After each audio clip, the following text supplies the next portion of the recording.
Hey you guys, Bubba Sawyer here, and Ruger here, and today it's a nice day out, so we're going to be changing the oil in the '07 Dodge Charger police package. Got her up on the ramps.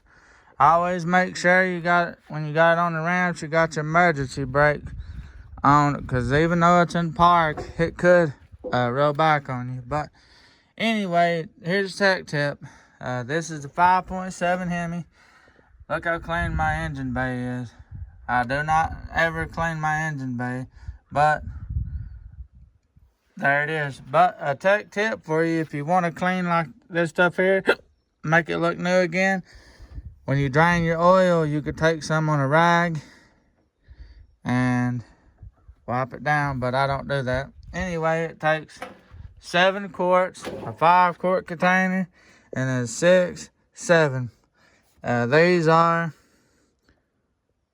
a quart, and I always go with the MO90 Mopar filter because, fun fact, these filters will fit an 84 to 2001 Jeep Cherokee XJ. That's it with the 4.0 motor. I didn't know that.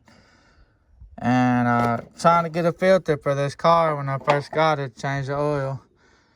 And they recommended this, and I was like, there's no way, that's what I run on my Jeeps. So there was a sale on these, and I bought them. I bought 20 some of them, and I'm down to my last one. I changed my oil. They say change it every 3,000-4,000 miles, whatever. I change my oil once a month, where it needs it or not. I always change it once a month. But anyway, we've done drained oil out. The oil pan screw is usually from 11 millimeter to a 13 millimeter, whatever. Just look it up online. I forgot, so I had to look it up. But the MO90 oil filter is what you use on the Hemi and the Cherokees.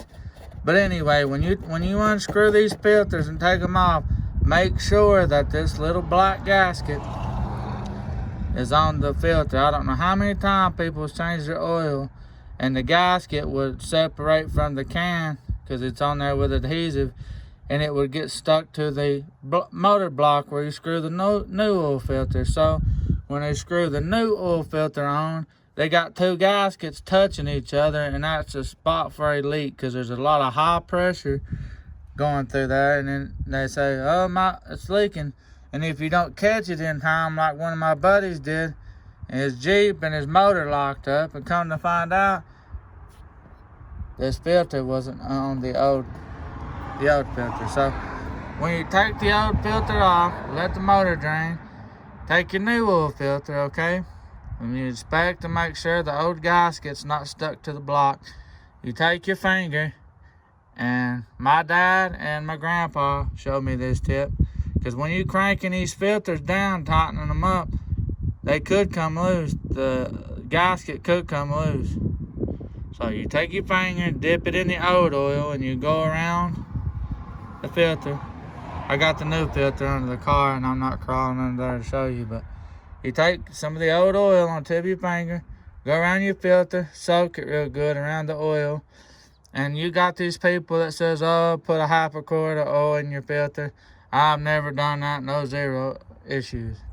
I don't use Fram for my own personal reason, because Fram oil filters have cardboard, corrugated cardboard glued together inside of it.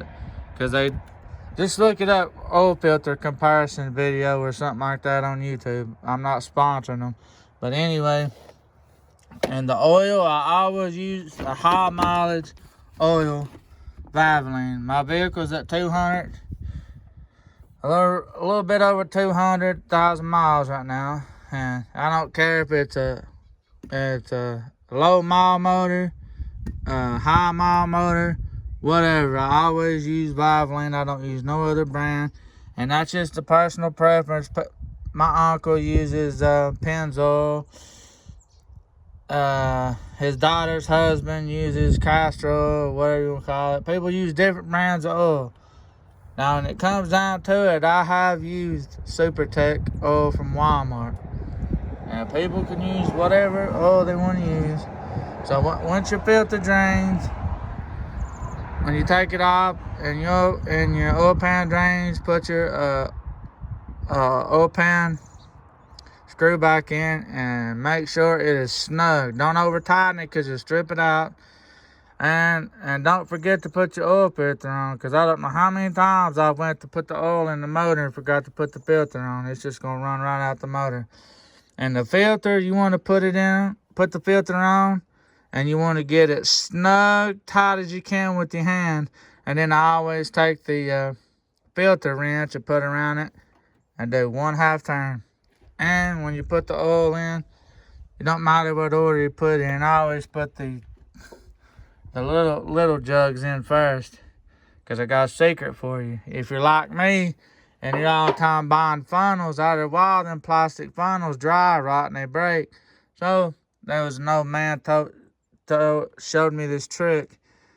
Right, use small ones first, and then you could take a knife and cut the top off of it, flip it over and use it as a funnel to put your other one in there. So remember, 7 quarts, it takes 5W20. Now, if it was me, I'd run 5W30, but in the forums, people said it's messed with their motor, but I highly doubt that, but we're not going to chance it. So, your oil always goes in where you see the oil. It'll say what engine oil goes on it most time, or he'll just have the old school engine oil in it. Refer to your manual, and if you don't have the manual, go to Google, type in your motor. It says what weight oil, because the W means weight. So you get all that done, start your car, let it run a minute, listen for any knocking noises, ticking noises, because if this motor's not got oil in it or not got enough oil in it, it's gonna let you know. So that's just a quick tip of the day for you new guys that are starting out, getting a new car. I figured I'd start these tech tip videos. But there you go, guys, and thanks for watching, and have a great day. It's really nice out. See you guys in the next video.